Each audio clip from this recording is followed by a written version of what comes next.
Inanunsyo ng World Health Organization o WHO ang malaking pagbabawas sa mga operasyon at bilang ng mga empleyado matapos hindi bayaran ng US ang kontribusyon nito para sa taong 2024 at 2025.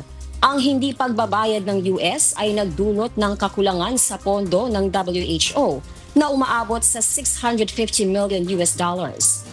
Ayon kay WHO Chief Tedros Adhanom Ghebreyesus, ang pagbabawas ay pangunahing mararamdaman sa Geneva headquarters kung saan babawasan ang senior leadership team mula 12 ay gagawin na lamang itong 7.